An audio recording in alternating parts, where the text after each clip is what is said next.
this on? Yes. Hi and welcome to my shop. This is a YouTube special shop tour. I have zero idea of how long this video is going to take. It could take anywhere between 5 to 20 minutes. I don't know. If you're new, welcome to my page. My name is Leatherworking. I am the owner and the sole person behind Leatherworking knives. I'm a custom knife maker. I make knives by hands. So, welcome. For the past month, I have been doing a lot of shop prep, like this wall here. It's just a drywall, nothing special, but I've never done a drywall before, so this took quite some time to figure out how to make it and make it right. It has been insulated. I've also started to insulate the ceiling just a little bit more than the original owner did, or the guy that I rent this room from. He put some small 50mm insulation on the roof here. It's quite shitty, so I'm putting another layer out there just so that I can keep warm here in the winter, because it can get quite cold in here. Right now it's fine. We got just about 17 degrees Celsius. That's looks like 63 maybe Fahrenheit. 63 degrees Fahrenheit, yeah, something like that. So yes, what else? I've spent so much time here in the shop trying to figure out how I want things to be now that I am completely full-time here making knives. I'm here in the shop at least 8 hours each day. It is in the middle of nowhere, so I need to feel comfortable. I need to get in a flow mind state so that I can just make knives from dusk till dawn. And or is it the other way around? Dawn till dusk. Cut from morning till night. That's what I was trying to say. Yes. So let's get into it. This is my Friedrich Deco mill. It is quite old. I don't remember how old it was. I saw a plate somewhere. I can't remember where it was. That showed the age of this machine.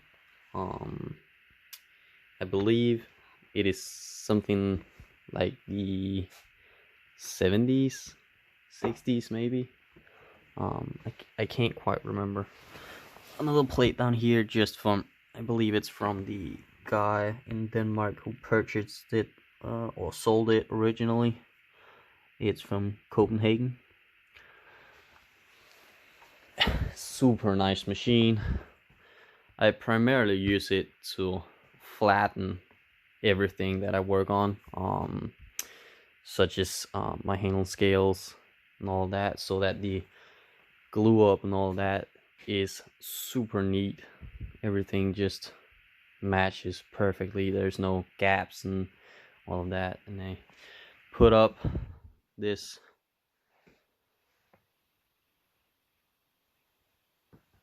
I did this setup. It's early in the morning. I can't remember what is this called. Why can't I remember that in English right now? Anyway, I did this setup.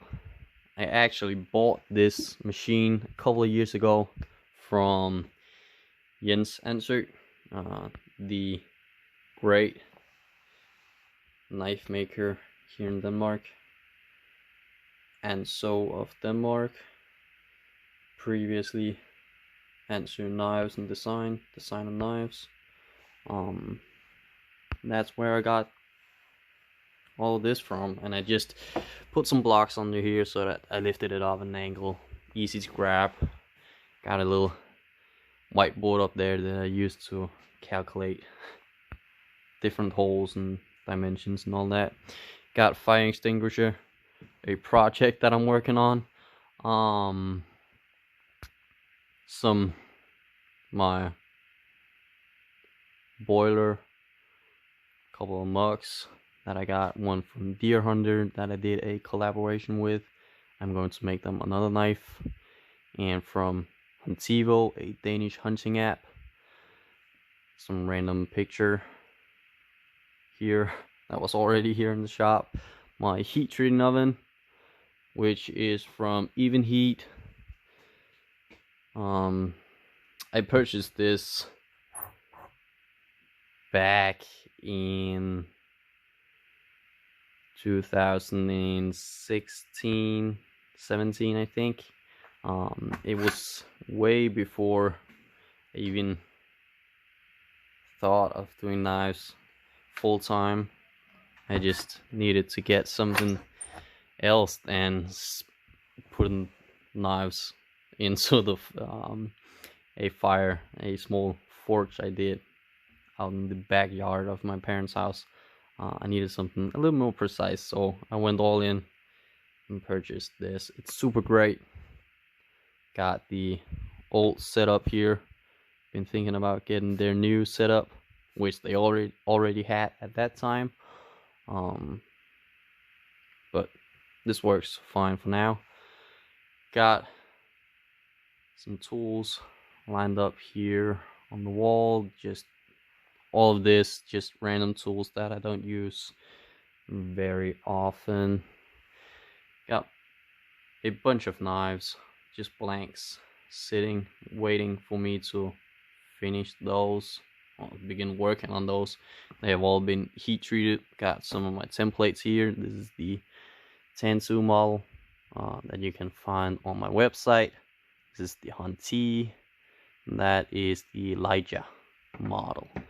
Got a couple of EDC blades that I did 2 months ago now.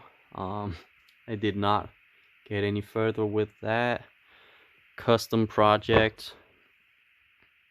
This is the Hunti, the JGT2, the Bushcrafter, the Tansu, those EDC blades, the templates, and the JGT2 template that I use. This is 3mm holes that I just used to as guidelines. I've been making so many JGT2s that I needed a steel template and not just a wooden one.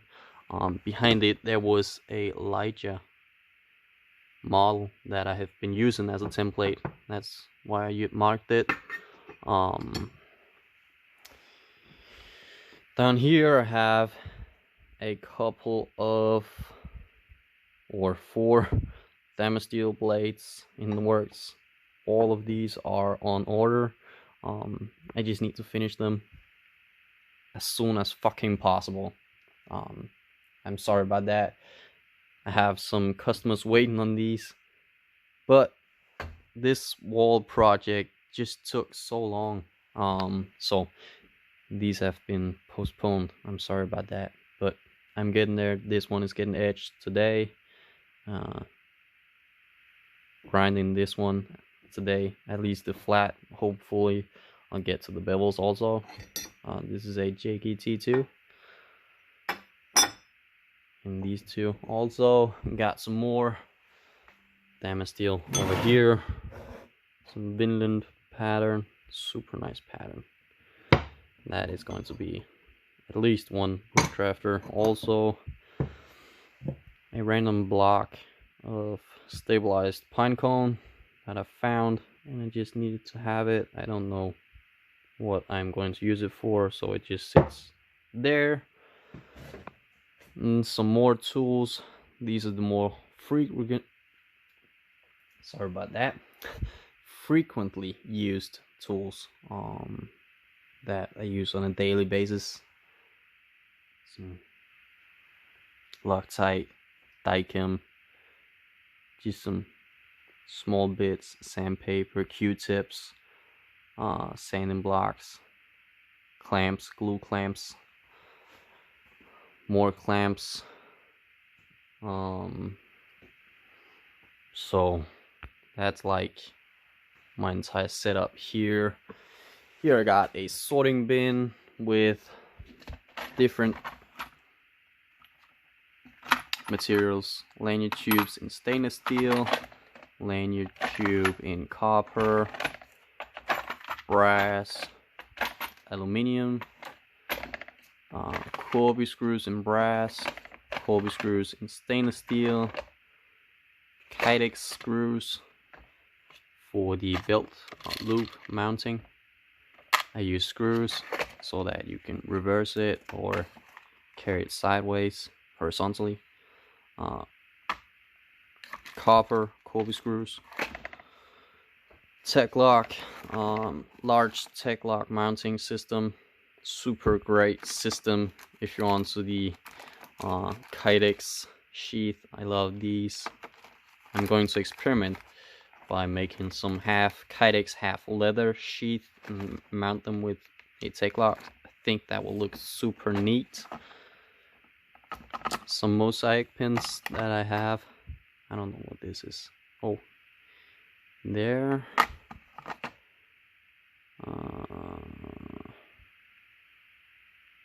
It's almost the same motive. A lanyard tube. Yep. And what was this? Yes, a road ear. And what else? Kydex eyelets in black. I think they're 7.3 millimeters long, the length that I like to use. And some longer eyelets here for special projects. Just brass pins. And this is just a piece of leather, but in the last 6 months, almost all of my Kydex sheath has this little insert put in when forming the sheath in at the heel of the knife and the handle, and it just makes the lock up of the knife so much better. And I take them out and place it there so it's not in there. I just use it as a form. Empty bins. Yeah, just some raw plugs. You know, you never know. And some glue up sticks for 2-component glue. I forgot these were there. I don't use these. Yeah, that's just about it. And I purchased this small 2 kilowatts heater last year just for some extra heat when it got really cold. It's expensive, I know. It gets the job done. A messy part of my shop that I rarely show ever to you guys. It's right beside me. I got these 2 vices set up. This one is for different uses. This is primarily when I cut up blocks of wood and steel. All that is done here. It's bigger, can't be rotated. This one I use for sanding, clamping when I sand all of my blades. Made this, saw it on Nick Wheeler. He had something similar. Put it on, clamp it in to the vise, put your blade on, and then the blade has to be inside of this platform. This way you can't accidentally cut yourself while you're sanding the blade and cleaning it, doing work, all of that, you can't cut yourself because there's wood in between. And I don't know if you can see it, but I have a few cuts in my hands. You can see that, especially on Instagram. Yeah, look at my index finger right now, messed up. So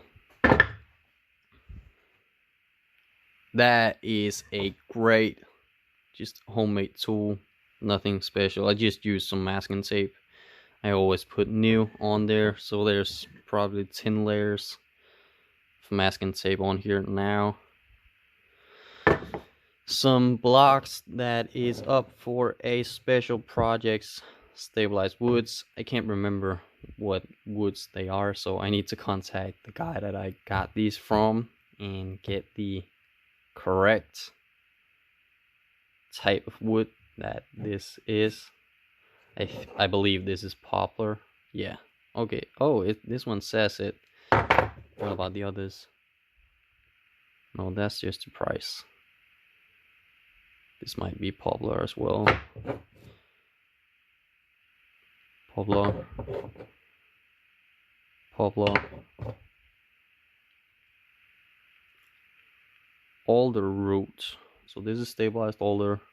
And these 4, I don't know about this one. I can't remember. But these 3, they're poplar. Stabilized alder. That was easy. Maybe I should do a video more often. Now I just need to figure out what this is. Could be. Looks pretty close. I need to figure that out. Sanding paper, 2000 grit. 400 grit sandpaper, which is my most used sandpaper. I like to go from the 400 grit directly to the 2000 grit on the steel. It gives a super fine satin finish with a little bit of edge to it, because you won't remove all of the 400 grits, so they'll still be in there, but you'll take away the highest peaks. I like how this combo is, so that is quite nice. This is some mineral oil that I use on my X-Acto knives and all of that, just to keep it from looking like this ugly piece. I know these are single-use blades, but I use them as much as I can, so I always strop these before work, and sometimes I even put a new edge on there.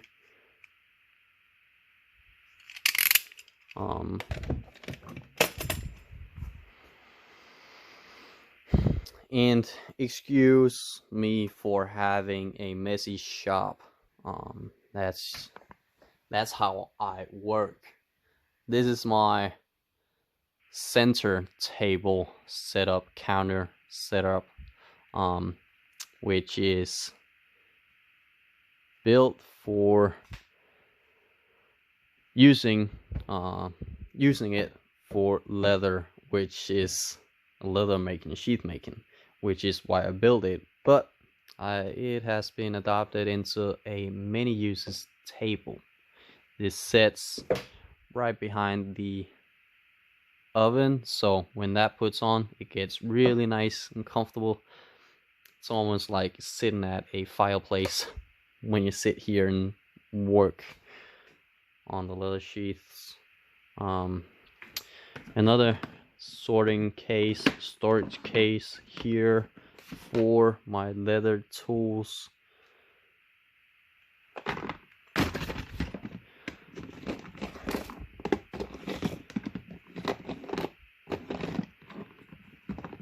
You can see there's still room for many tools to come.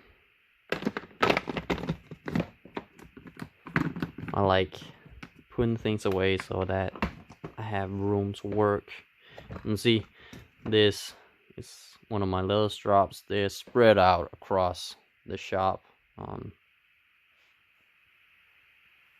I have at least 3 laying around that I use, and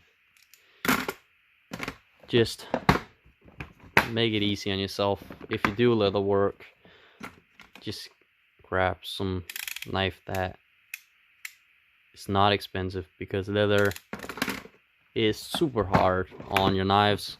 I just drop the blade all the time on that blade just to keep it running.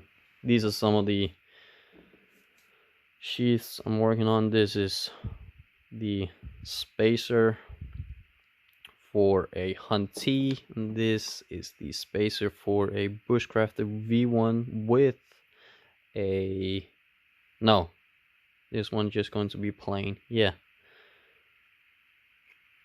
just a Bushcrafter V1. I also have some somewhere, this one, yes, Bushcrafter V1 with a fire steel, so it will be cut out about here. I cut out a little square and insert the loop, leather loop, for the fire steel to attach on the side of the sheath, and that's what these two here are for.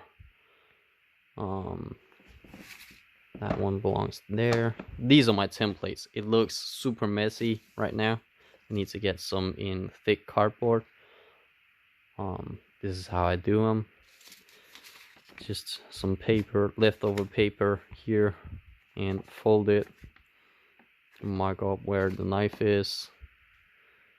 Got these sheaths prepared for assembling and dyeing and all that.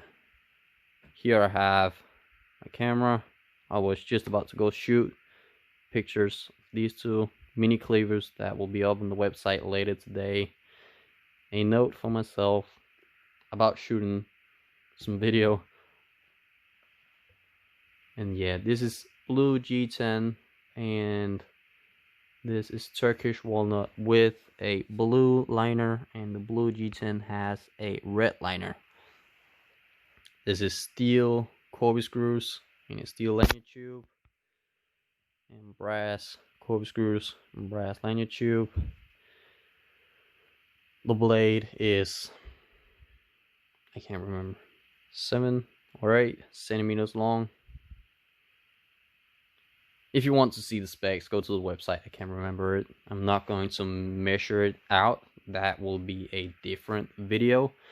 Got my rawhide hammer, club, call it whatever you like, that I use for leather work, for the punches and all that.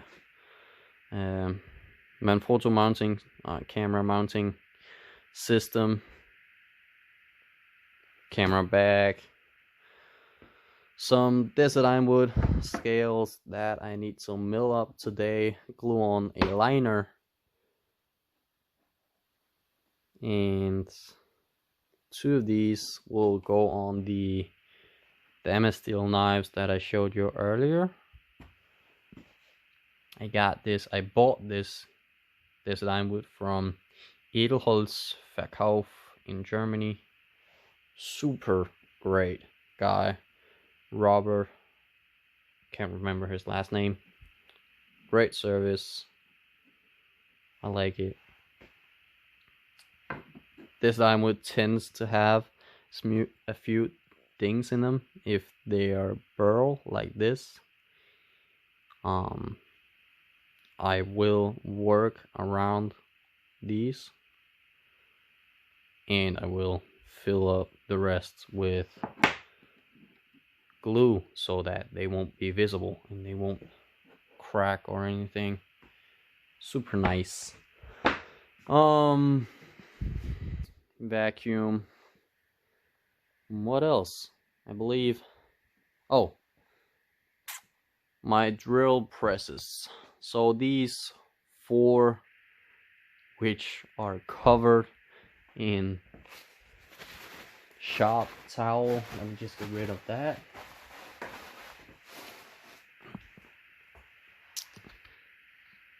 I purchased these also from Jens Answer, same guy that I bought the mill from.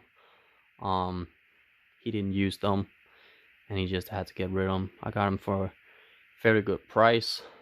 The table as well is super great system, and they don't make that much noise. It's super quiet, so that's awesome.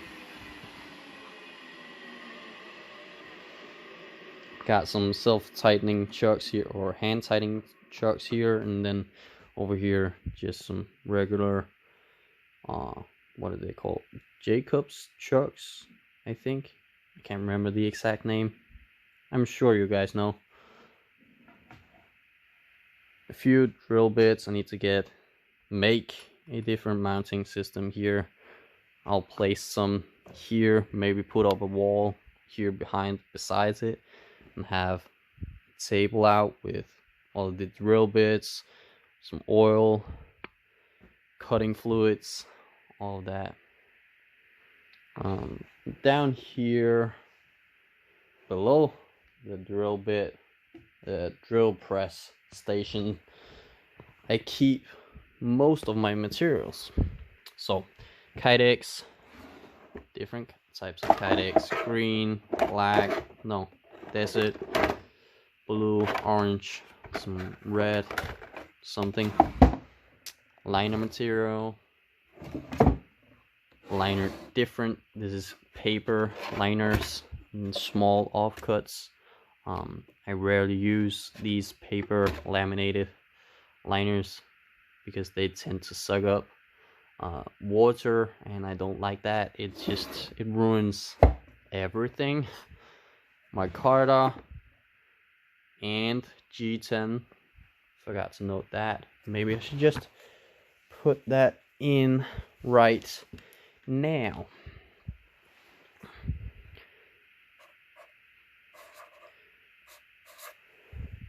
There, Micarta and G10. Yes, orange, yellow, black, white Corian, which is, it's I have a little different materials down here. Some blue denim, some thin black G10 that I use as liners, also some red G10. You know, there's a lot in here. Some crazy fiber as well. This is more like micarta.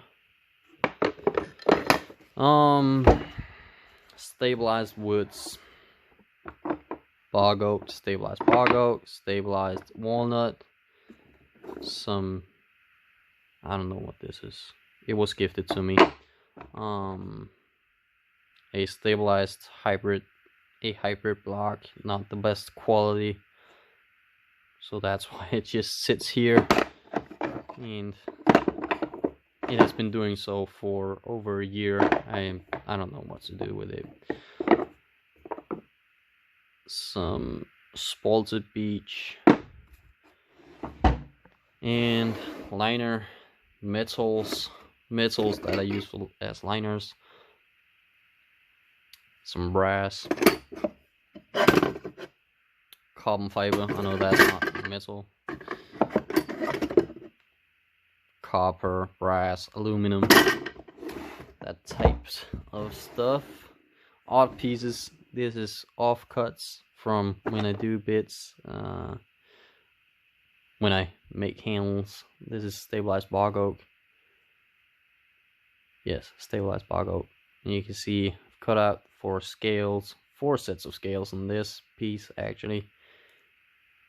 Yeah, 4. So that's 2 sets of scales, 4 scales, 2 sets.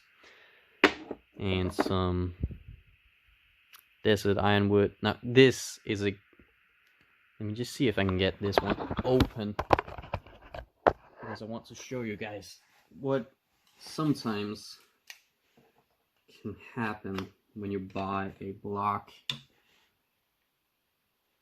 So this was inside this block. It was bigger.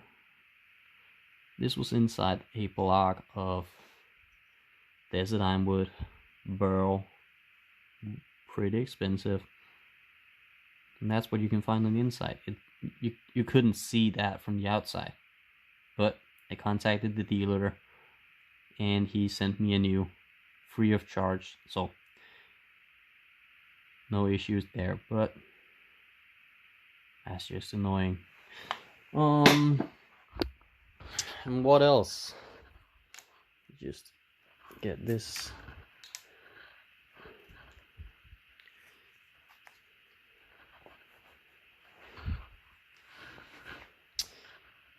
A sharp knife, giant mouse biblio, a great knife. Also gifted to me by Jens Anso, or Jens Anso, as we say here in Denmark. Special woods. Let's get back into it. Desert pine wood, Turkish walnut, unmarked crosscut something, some tuya burl. This must be some olive. Yes. Some snake wood. And what else? What else? Some ebony. Sobrano wood down there. And some standard wood. Some large block of Sicilian olive wood. It's not standard, that's just how I marked it. Some regular walnut, European walnut. This is it. You can see it does not have that much play to it. It still looks great, but it's just plain. And this is also walnut.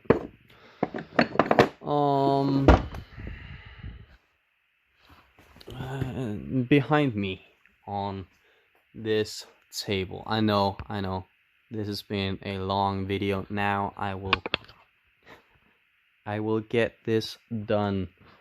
Some hybrid blocks. This is the best quality hybrid blocks that I have ever gotten my hands on. These are incredible. I know this color is crazy, but this is just insane quality. This one, the blue, is spoken for. Sorry guys. Some stabilized walnut that was not put in the right place yet. Another stabilized block.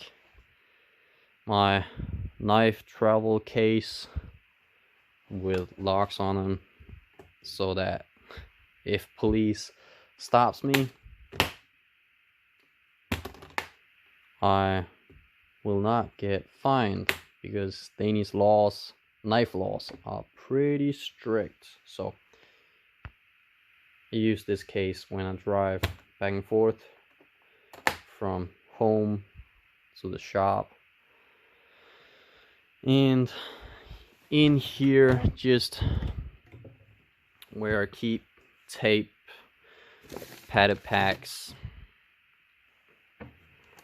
plastic bags for shipping, grip locks, and all that.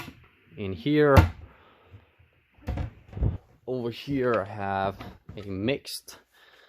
I have some gloves. I have a few, a few leather straps, fire steel, some clothing, a few supplies. That's what I have in here. Oh yeah, and it has these slide drawers. And this drawer is where I keep some of the knives that is up for sale right now. 200s. This is the prototype, and this is in Turkish walnut. Another little strap. This is desert ironwood.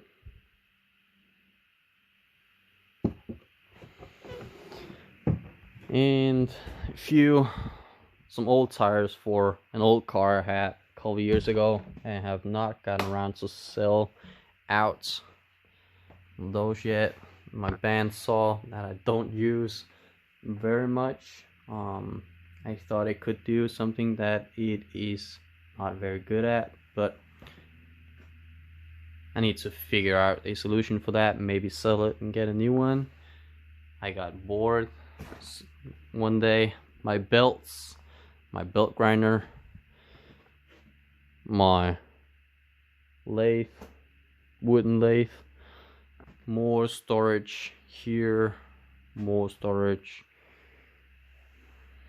So yes, that is it. I will cut off the video. That's it.